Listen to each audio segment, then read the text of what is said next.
Induce the gradual surrender of American sovereignty. Here are the aims for the United States. 1, greatly expanded government spending.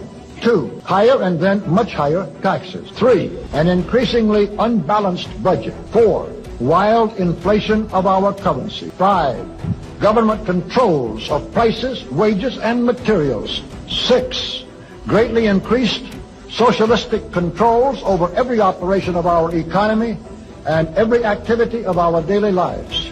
7, far more centralization of power in Washington.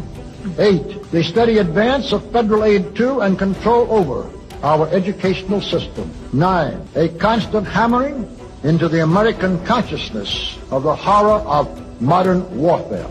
And 10, the consequent willingness of the American people to allow the steps of appeasement by our government, which amount to a piecemeal surrender of the rest of the free world. The only thing that has really significantly happened on the part of the perpetrators with this whole New World Order agenda is they have brilliantly rebranded.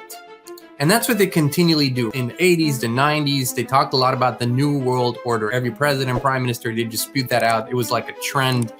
And they were, of course, talking what they were talking about. And then they started rebranding it. And then it turned into the climate thing and the sustainable and the UN Agenda 2030 and the sustainable goals and the Great Reset and the 15-minute cities. The truth is that the agenda is still here.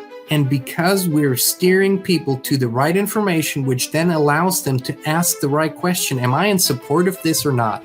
Purpose here is to help those who haven't put these pieces together yet, who maybe haven't read the books or the documents or haven't followed it, and show them this is what most governments today are quietly or now very openly pushing for. Within a few short years, we could inspire a mass movement that would actually really help with the supposed goals that these people are having in terms of better ecology and a healthier earth. But I will tell you that real hope turns into real faith, turns into real knowing, turns into real inspired action that is so much more powerful. Real thinking and actually our ability to claim responsibility, even if we didn't do these things, we at least allowed them to happen.